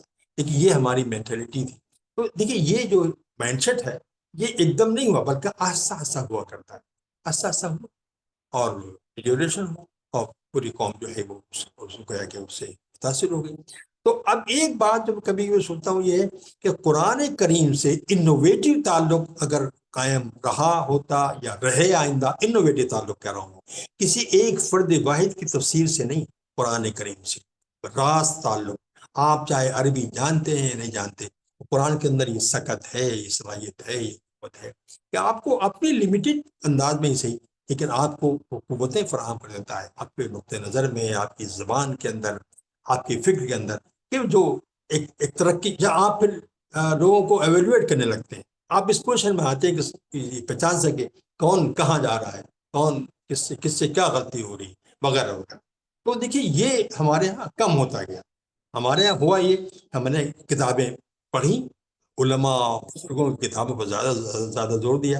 آپ کو اندازہ ہے کہ ایک مصنوی مولانا روم کا مقام کیا تھا؟ ایک زمانے میں اس سے لوگ فارغ نکالتے تھے، اور یہ ابھی 200 سال پہلے کی بات ہے۔ یعنی یہ سب مذہبی کتابیں مانی جاتی تھی۔ تو جب صورتحال یہ ہوگی تو پھر انوویشن تو نہیں آ پائے گا نا، کریٹیوٹی تو نہیں آ پائے گی نا۔ تو یہی ہوا ہے۔ تو ہماری کوشش ہونا چاہیے کہ قرآن کریم سے ڈائریکٹ تعلق، کسی فرد واحد کے ذریعے نہیں، اکیلے تنہائی میں ہمارا تعلق کام ہونا چاہیے۔ ہم اس سے پڑھیں، ٹھیک ہے، ہماری کمزوریاں، ہمیں سے ہر شخص عربی نہیں جان سکتا، جتنا بھی جان سکتا ہے، جتنا بھی جانتا ہے، اللہ تعالیٰ اس کے راہ کھولے گا انشاءاللہ۔ تو اگر یہ ہوا ہوتا تاریخ کے اندر، تو پھر ہماری پرائرٹیز بہت حد تک سیٹ ہوتی، اور قرآن ہمیں جانچ رہا، قرآن میں پکڑ رہا ہوتا۔ یہ طریقہ آج بھی یہی طریقہ ہوگا۔ رسول اللہ کے زمانے میں بھی قرآن ہی نے لوگوں کو قوت فراہم کی تھی، آج بھی یہی ہوگا۔ لیکن میرا مطلب قرآن کا جب میں نام لے رہا ہوں، اس کا مطلب ہرگز یہ نہیں ہے کہ آپ کچھ قرآن کی تفسیر پڑھنے کے کچھ آپ دروس کے کچھ سلسلے شروع کر دیں۔ میرا مطلب یہ ہے کہ انڈیویجول سطح پر قرآن کریم سے تعلق ہم قائم کریں، اور اس کا اظہار بھی ہو، لیکن تعلق انڈیویجول ہونا چاہیے۔ جی سر ایک اور کریٹیکل، جی جی السلام علیکم۔ جی السلام علیکم۔ آپ ایک ایک کر کے پوچھے، پہلے ہمارا جالنا سے جو ہے وہ پوچھنا، اور السلام اپنا علیکم ہینڈ جو ریز کیا تھا اس کو انریز کر دیں۔ السلام السلام علیکم سر، یہ علیکم۔ سوال ہے ہمارا کہ تمیم انصاری صاحب کی اس بک پر بعض لوگ نے یہ کہا کہ جو کنٹروورشیل نظریات ہیں، تو اس میں لوگ یہ کہہ رہے ہیں کہ خلافت اور شریعت کے جو مفاہیم ہیں، اس کی جو تعبیرات ہیں وہ مغرب سے عاریتاً لی گئی ہیں، سیاسی اور فکری جو معیار ہے اس مغرب سے ہم آہنگ ہوتی ہیں۔ تو آپ اس سے متعلق کیا کہتے ہیں؟ کہ انہوں نے کہا، ان کی رائے ہے، میں ان کی رائے کا احترام کرتا ہوں، اور ان کو اپنی رائے کا اظہار کرنے کا پورا حق ہے۔ اصل بات یہ ہے، آپ کیا سمجھیں اس سے، آپ کیا سمجھتی ہیں؟ آپ دیکھیے کہ جو اگر آپ نے کتاب پڑھی ہے تو آپ خود تلاش کریں کون سی چیزیں عقل کو اپیل کر رہی ہیں۔ اگر معیار مغرب سے آ رہا ہے تو مغرب کی تمام چیزیں غلط تو نہیں ہیں۔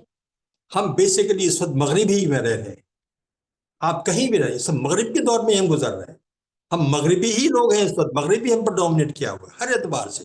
کون سی چیز ہے جو مغرب سے ہم نے مستعار نہیں لے کیا رکھی؟ بولتے؟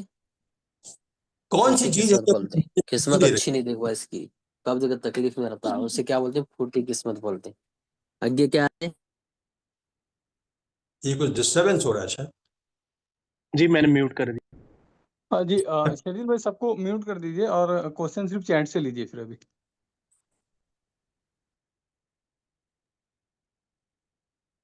تو دیکھیے جو انالیسس کے جو معیارات ہیں وہ مغرب نے بہرحال طے کیے ہیں، ہمارے یہاں بھی ہیں، لیکن ہمارا کام کم ہوا ہے۔ مغرب نے بہت شاندار طریقے سے کچھ کام کیے، ان میں جو آپ کو پسند آئے وہ اپنا لیجیے، نہ پسند آئے تو اپنے کیجیے، اپنے معیاروں کو قائم کیجیے۔ اپنے معیار قائم کرنے میں بڑی تگودو کرنی پڑتی ہے، بڑی محنت ہوتی ہے، اور جن لوگوں نے کیا ہے ان کے معیار بلند پائے گئے۔ اب جن لوگوں نے کیا ایک زمانے میں تو ان کو مقام بلند حاصل ہوا، تو چاہے چیز مغرب سے آ رہی ہو، مشرق سے آ رہی ہو، کہیں سے آ رہی ہو، اگر وہ سوٹیبل ہے، صحیح ہے، صحیح سے مراد یہ ہے کہ جو آپ کی عقل جسے تسلیم کر رہی ہے اسے ایکسیپٹ کیجیے، اس کو تسلیم کیجیے۔ اس لیے کہ جن لوگوں کے ذریعے وہ لوگوں سے آ رہی ہے وہ بھی اللہ ہی کے بندے ہیں، اللہ ہی نے ان کو پیدا کیا ہے، انہوں نے بھی اللہ کی دی ہوئی اس نعمت یعنی عقل کا استعمال کیا ہے، اللہ کے دیے ہوئے جو آبزرویشنس ہیں ان کو سامنے رکھتے ہوئے نتیجہ اخذ کیے۔ ایک زمانہ ہمارا بھی تھا، ہم نے بھی ایسی کی تھی، تو مغرب نے ان کو فالو کیا تھا۔ آج اگر صورتحال بدل گئی ہے، اس سے پریشان ہونے کی ضرورت نہیں ہے، اور یہ نقطہ نظر ہی صحیح نہیں ہے کہ مغرب سے آ رہی ہے، اس لیے بھائی کیا ہوا مغرب سے آ رہی تو، اگر کوئی اچھی چیز آ رہی ہے تو کیا برائی ہے اس کے اندر؟ ہم اس کو آپ سے ایکسیپٹ کر لیں. جی آئی تھنک اسی لائن پہ ایک اور کوشچن ہے. مصنف نے بعض نتائج نکالنے میں بہت جلد بازی کی ہے. آپ کی رائے میں کیا مثلاً اورنگزیب کے بارے میں ان کا کمنٹ؟ اورنگزیب کے بارے میں کیا کمنٹ ہے؟ اب دیکھیے یہ تاریخی چیزیں ہیں، ان پر انہوں نے اگر کوئی اگر کمنٹ کیا ہے تو ان کی اپنی رائے ہے. کچھ لوگوں کو اورنگزیب سے بڑی محبت ہے، احترام کرتے ہیں، بڑی اچھی بات ہے. کچھ لوگ اتنی محبت نہیں کرتے، بہت احترام نہیں کرتے. تو یہ ان کی اپنی ذاتی رائے ہے. ان چیزوں کو فکری دنیا میں ان چیزوں کو ان کی کوئی اہمیت زیادہ نہیں ہونی چاہیے. اگلا سوال ہے، صحابہ کرام کے درمیان اختلاف اور نزاع حق کی تلاش میں تھا تو سمجھ میں آتا ہے، لیکن اقتدار کے لیے تھا، اس کی کیا دلیل ہے آپ کے پاس؟ دیکھیے بہت سی باتیں بالکل ایسی صحابہ کرام جو واضح طور پر سامنے بات آتی ہے نا، بہت امیر معاویہ کی بات تھی کہ اقتدار کے لیے جو کوشش کی. اب تاریخ میں جو کچھ واقعات ہوئے ان کو سامنے رکھ کر یہ آدمی نتیجہ نکالتا ہے. اور میں یہ سمجھتا ہوں کہ اگر ان میں صحابہ کرام کی شخصیات شامل ہیں ہمیں محتاط تو ہونا چاہیے. لیکن یہ بات مان لینی چاہیے صحابہ کرام بھی بہرحال انسان تھے. معصوم تو صرف اور صرف نبی اور رسول کی ذات ہوا کرتی ہے. اور اگر آپ ایک کرٹیکل ایویلیوشن نہیں کریں گے تو آپ کی تو دوسرے لوگ کریں گے اور دوسرے لوگ اپنے نتائج پیش کریں گے.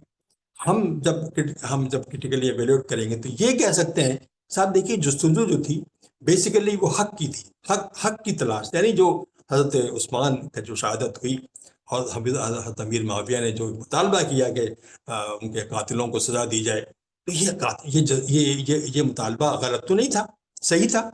اور حضرت علی نے اس میں تاخیر کیوں کی، یہ بات بھی واضح ہے کہ وجوہات تھیں اس کی بھی، اس کے ریزن تھے. تو ورنہ حضرت علی کیا ہم یہ مان لیں کہ وہ اس قتل کو جائز سمجھتے تھے اور وہ اگر ان کو موقع ملتا تو وہ ان کے خلاف کارروائی نہیں کرتے؟ نہیں، کارروائی ضرور کرتے. لیکن حالات اس وقت کیسے تھے کہ انہوں نے دیر لگائی تو اسی کو لوگوں نے ایکسپلائٹ کیا ہے. اور اس کو اگر کوئی بیچ میں ایسا آدمی آ جائے جو سمجھے کہ بھائی اقدار میرے لیے ضروری، اور یہ بات واضح رہنا چاہیے کہ بنو ہاشم اور بنو میہ شروع سے اختلاف رہا ہے ان کے اندر، اور انسانی یہ کمزوریاں کم تو ہو جاتی ہیں، ختم نہیں ہوا کرتی.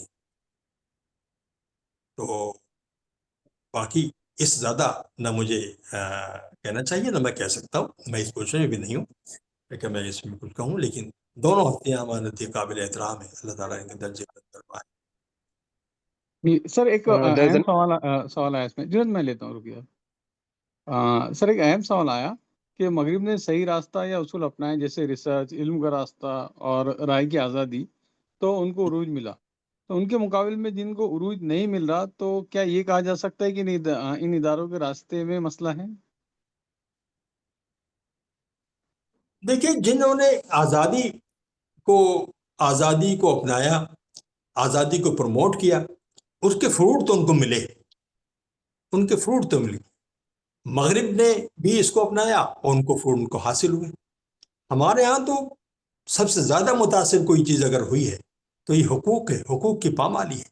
آپ ذرا دیکھیں تو صحیح، کون سا ملک ہے عالم اسلام کے اندر جس میں ہر شخص کو آزادی حاصل، سوال ہی پیدا نہیں ہوتا. تو کوئی ایک ملک نہیں گرا سکتے آپ اس میں انسانوں کو فکری آزادی ہو، جو سوچیں اس کا اظہار کریں، اس پر عمل کریں، اور کھلے عام مخالفت کچھ سمجھ میں آئے تو آپ اختلاف کا اظہار کر سکیں. یا ان تمام ممالک کے اندر، مسلم ممالک میں جو ٹیلنٹڈ لوگ ہیں ان کو پنپنے کے موقع مل جائیں. کوئی مسلم ملک ایسا نہیں ہے جہاں پہ رہ سکے. ٹیلنٹڈ لوگ کہاں جائیں گے؟ یورپ جائیں گے، امریکہ جائیں گے. اپنے ملکوں میں کوئی اسپیس نہیں، اس لیے کہ ان کو مواقع ہی نہیں ملتے. تو بھائی جو اس کی اہمیت سمجھتا ہے وہ ایسا ماحول پیدا کرتا ہے. امریکہ کا پورا جو بلٹ اپ ہے نا، وہ امریکن لوگوں کی برابر تھوڑی ہے، وہ تو باہر سے جو امیگرینٹ آئے ہیں ان کی بنا پر ایسے راستے انہوں نے کھول دیے. تمام جتنے لوگ یورپ اور جرمنی میں اس وقت پرسیکیوشن کا شکار تھے، بول دے کہ آؤ چلے آؤ، سب لوگ چلے گئے. اور وہاں رہ کے ان کو عزت بھی دی، ان کو مقام دیا، ان کو وسائل بھی دیے اور ریکگنیشن دیا. کھلے عام بڑے کھل کے ان کو ریکگنیشن ملا. اور کہاں سے کہاں پہنچ گیا امریکہ. یہ حال یورپ میں بھی ہوا تھا. اور اب جو صورتحال ہے، اب بہت تیزی سے آپ دیکھیں گے، آپ کو اللہ زندگی عطا کرے، کہ جو امریکہ کے جو اس وقت حالت ہے، within 10 years America is going to get down. آپ میرے الفاظ نوٹ کر لیں. امریکہ کا مقام نہ تو آج ہے، 10 سال کے اندر اگر یہی صورتحال رہی، اگر انہوں نے بیچ میں انٹروین نہیں کیا اور یہی صورتحال باقی رہی، تو امریکہ بہت جلد اپنی مقام کھو دے گا. تو یہ صورتحال ہے ہمارے عالم اسلام کے اندر. تو ہوا یہی ہے. ہمارے کوئی ایک ملک بھی ایسا نہیں ہے جہاں پہ یہ لوگوں کو مواقع مل جائے کہ آزادی سے کچھ کام کر سکیں، فری ہو کے کام کر سکیں. کسی میدان میں مواقع نہیں. وجہ کیا ہے؟ جو لوگ ڈومینیٹ کرتے ہیں وہ صاحب کردار نہیں، انڈیویجلی بہت خراب لوگ، قسم کے لوگ. ایک صورتحال سمجھتا ہوں. جی جی سر، ایک سوال یہ ہے کہ ٹوائن بی نے جو کہا کہ civilizations die from suicide not by murder. So how do you see the downfall of Muslim in the context of Habakkuk? آپ دیکھیے، ظاہر ہے کہ سوسائڈ جو ہمارا ہم ایسا لگتا ہے کہ شاید جان بوجھ کر ہم جانتے ہیں ایمان کی ہے، ایمان کو بھی سمجھتے ہیں کہ ایمان کی قیمت سے بھی واقف ہیں، ایمان کی اہمیت سے بھی واقف ہیں. اس کے باوجود ہم ان ویلیوز کو نہیں اپنا رہے جن ویلیوز کو اپنا کر تہذیبیں مستحکم ہوتی ہیں، تہذیبیں ڈومینیٹ کرتی ہیں. تو آپ اس کو سوسائڈل بھی کہہ سکتے ہیں. مرڈر تو نہیں کر سکتا کوئی تہذیبوں کو، اس لیے کہ مرڈر کے نتیجے میں تہذیبیں ختم نہیں ہوتی بلکہ ان کو اور انسینٹیو ملا کرتا ہے. تو یہ تو ہمارا ایک سیلف ڈسٹرکٹیو اپروچ ہے جو ہم نے اپنا رکھی. اور بہرحال ٹرن بھی ایک بہت بڑا آدمی ہے، اس نے دیکھا ہے چیزوں کو، لیکن he is not the last word.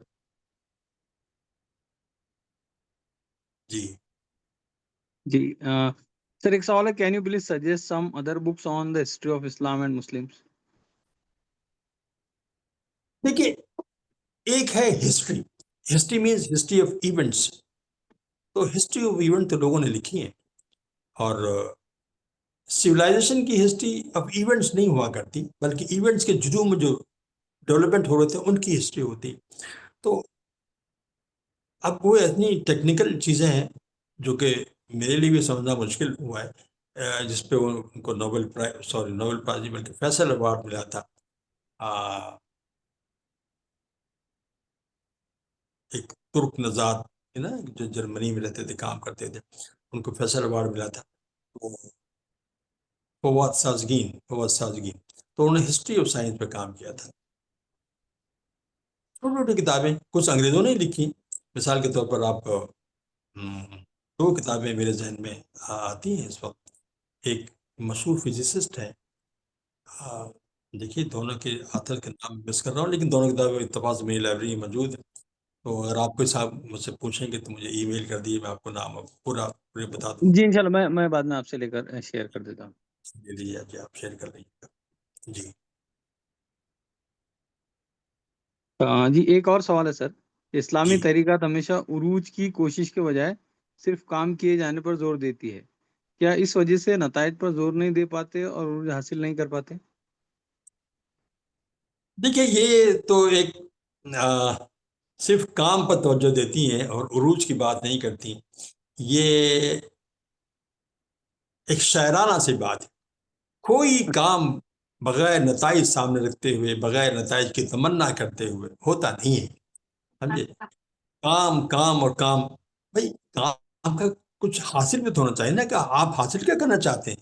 یہ کام جو تحریک اسلامی کر رہی ہیں وہ ڈائریکشن لیس کام کر رہی ہیں، کچھ چیزیں اچیو کرنا چاہتی ہیں. اب ان چیزوں کا اچیومنٹ جب نہیں ہوتا ہے تب ہم یہ کہنے لگتے ہیں کہ بھائی دیکھیے ہمارا تو مقصد کام کرنا تھا، ہے نا، اور ہم نے کام کیا، اللہ اس کا حاصل دے گا. یقیناً اس میں کوئی شک نہیں ہے، اجر کے بارے میں تو کوئی شک ہی نہیں ہے. لیکن یہ تو نہیں ہو سکتا نا کہ ہم نے کام کیا بغیر کسی مقصد کا، ہم اس کو مقصد کو حاصل بھی کرنا چاہتے تھے. ہم یہ ایویلویٹ کریں گے بیٹھ کے کہ بھائی مقصد کو حاصل نہیں ہوا، اس انڈرسٹینڈنگ کے ساتھ کہ اس میں جتنی محنت ہوئی ہے اللہ کے قبول تو ہوئی، لیکن یہ نتیجوں پر غور کرنا، اور اگر نتیجے حاصل نہ ہو پائیں تو اس پر غور کرنا کہ وجوہات کیا رہی. یہ عین اسلامی تقاضا ہے، اس تقاضوں کو پورا ہمیں کرنا چاہیے. تو تحریکات اسلامی بھی یہ کام کرتی ہیں، ایسا نہیں ہے تحریک اسلامی یہ کام نہیں کرتی، کرتی ہے، ہندوستان کے اندر بھی اور باہر بھی۔ جی جزاک اللہ سر، سوالات تو بہت سارے ہیں لیکن کافی وقت ہو گیا ہے، تقریباً 1.5 گھنٹے سے اوپر ہمارا یہ سیشن ہو گیا، تو انشاءاللہ جزاک اللہ خیر، یہاں آپ آئے اور ہمارے شرکا کو آپ نے انلائٹ کیا، اور کتاب کے بارے میں بھی اور دوسرے بھی مسلمانوں سے جڑے جو سوالات ہیں اس پر آپ نے روشنی ڈالی، ان مسائل پر۔ انشاءاللہ آگے بھی ہم آپ سے استفادہ کرتے رہیں گے، تو میں آپ کا شکریہ ادا کرتا ہوں، اسی طرح تمام شرکا کا بھی شکریہ کرتا ہوں۔ جزاک اللہ خیر۔ اسی کے ساتھ سیشن کا اختتام۔ میں آپ کا شکر گزار ہوں کہ آپ نے مجھے یہ موقع دیا، اور آپ کی ایک بڑی آڈینس سے مجھے گفتگو کرنے کا موقع ملا اور میں اپنی بات پہنچا پایا۔ مجھے سب سے زیادہ خوشی کی بات یہ ہے کہ ایک ایسی کتاب جو کہ شاید منفرد کتاب ہے اس وقت ہماری انگریزی میں ہو یا اردو میں، تو وہ اس سے انٹریکشن کا موقع ایک خاصی بڑی تعداد میں لوگوں کو ملا ہے۔ یہ بہت اچھی بات ہے، بہت بڑا جن لوگوں نے اس کو ایک پرائز وننگ جو ٹرینڈ کو استعمال کرتے ہوئے آپ نے یہ کام کیا ہے، اس کے نتیجے میں اگر 1000 لوگوں نے بھی آپ کا اپلائی کیا اور شریک ہوئے، کتنے لوگ اگر آدھی کتاب بھی پڑھ لیں، 1/4 کتاب بھی پڑھ لیں، I think it's a great achievement. میں آپ لوگوں کو مبارکباد دیتا ہوں کہ اللہ تعالیٰ آپ کے کام میں برکت دے، ایسے کام کرتے رہیے۔